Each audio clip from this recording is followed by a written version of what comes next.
normalizou. É muito curioso a gente notar o quanto que esses grandes líderes falando sobre coisas que em outro momento eram assustadoras ou que eram completamente rechaçadas, normaliza, né, algumas questões. E, Américo, a gente estava falando até um pouco antes sobre o Ben-Gvir e o Smotrich, e eles estavam... Ben-Gvir, ele se opôs nesse plano à entrada de ajuda humanitária. Smotrich falou sobre ir com a operação até o fim. E aí você estava até relatando de quando você teve lá, né, de qual que é o perfil dessa coalizão de extrema-direita dentro do governo israelense, como eles operam. Conta um pouco disso para a gente, porque que isso explica também essa pressão sobre Netanyahu, como o Lorival falou, não era talvez nenhuma ideia dele inicialmente, foi até uma ideia que foi encampada por Donald Trump, mas que aí o partido dele, também esses membros de extrema-direita da coalizão, né, acabam apoiando. Pri, eles são extremamente radicais, são muito violentos.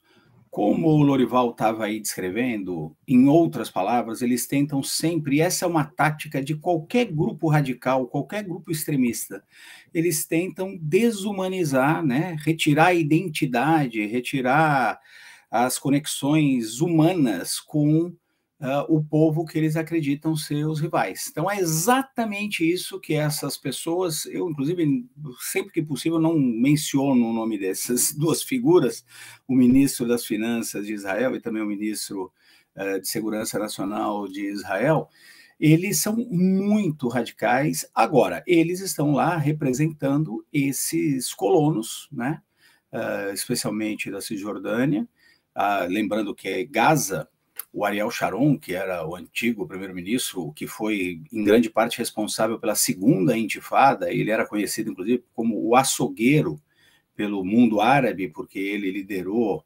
ali várias ações do exército, das forças de defesa de Israel no Líbano, inclusive liberando ali os massacres dos campos de Sabra e Shatila. Ele era um político que, na época, já era considerado um político radical e não era nem parecido com o que são o Ben-Gvir e o Smotrich, por exemplo. E ele retirou Israel da faixa de Gaza, mas Israel continuou construindo esses assentamentos que são completamente ilegais na Cisjordânia. Então, o primeiro ponto aí é que eles são muito radicais, muito violentos, eles tentam sempre desumanizar o inimigo, essa coisa que o Lorival colocou aí, de dizer que não existe um povo palestino, que é, obviamente, um discurso, uma narrativa aí para tentar mobilizar a sua base e que não pode ser comprado pelo resto do mundo. Então, o que me chama muito a atenção também é que nós estamos falando, basicamente, quando o Netanyahu diz para o exército, vão lá, ocupem a cidade de Gaza, que é a principal cidade do território, retirem aqueles habitantes de lá, ele está dando uma ordem de expulsão dessas pessoas.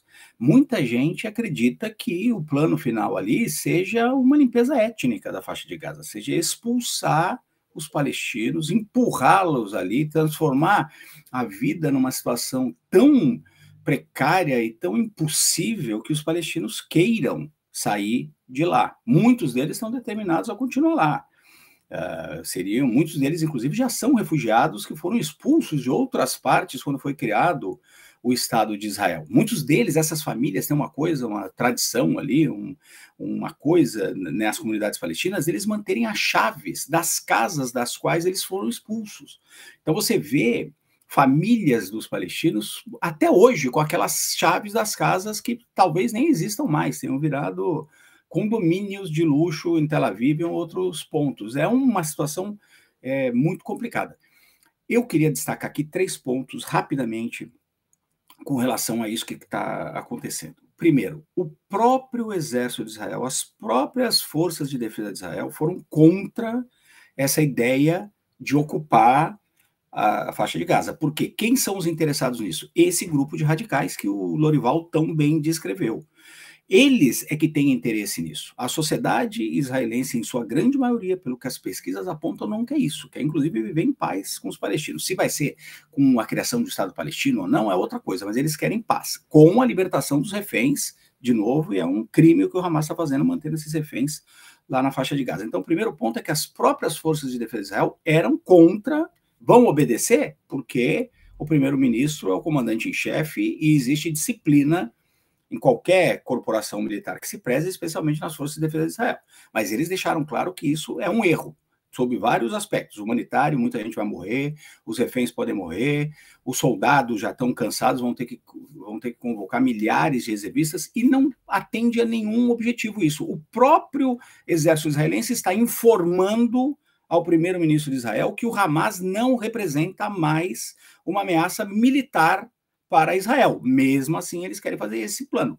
Por quê? Muita gente acha que por conta dessa ideia de uma limpeza étnica. Segundo ponto que eu queria chamar muita atenção é a questão da resposta da comunidade internacional. Pífia, trágica. Hoje tivemos um sinal que foi o governo da Alemanha, simbólico isso, porque a Alemanha tem a história que tem, e é um dos últimos países a criticar Israel, obviamente por conta justamente da sua história na Segunda Guerra Mundial, todas as atrocidades que a Alemanha nazista fez, imperdoáveis. Hoje, a Alemanha decidiu que não vai mais exportar armas, e é o segundo país que mais exporta armas para Israel. Não vai fazer grande diferença, porque os Estados Unidos é que fazem diferença, é de lá que eles conseguem a maior parte das suas armas mesmo, mas é simbólico que um governo como o da Alemanha tenha dito hoje que vai suspender a venda de armas. E o terceiro, que eu só queria chamar a atenção, se quiser a gente até bate um papo, para a gente ver, Israel é a grande democracia do Oriente Médio. É um país que sempre teve o maior orgulho, com razão, de ser uma democracia. O que aconteceu essa semana foi um pequeno caso, mas que eu acho que é tão exemplar do que está acontecendo na sociedade israelense e em muitas sociedades do mundo.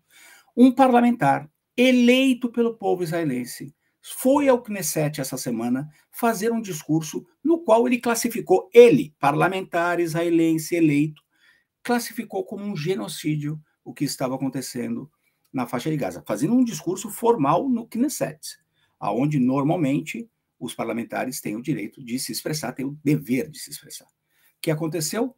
Mandaram ele calar a boca, chamaram a segurança do parlamento e retiraram o parlamentar do púlpito, porque ele não poderia ali expressar a opinião dele. Ele não estava fazendo uma acusação, ele não estava incitando ódio, ele não estava incitando crime, ele estava simplesmente dizendo que ele resistiu por meses e com vergonha estava chegando à conclusão que o que estava acontecendo em Gaza era um genocídio. Eu não estou entrando no mérito se é um genocídio ou não é, até porque isso é a Corte Internacional de Justiça que vai julgar, mas é um grande exemplo de como tem se desgastado, por conta desses radicais, a democracia em Israel, infelizmente. Até uma jornalista israelense que estava num programa de entrevistas, ela teve a entrevista cortada no meio. Até o New York Times entrevistou essa jornalista justamente porque ela estava começando a criticar, fazer algumas críticas ali à ofensiva israelense. Vou trazer aqui algumas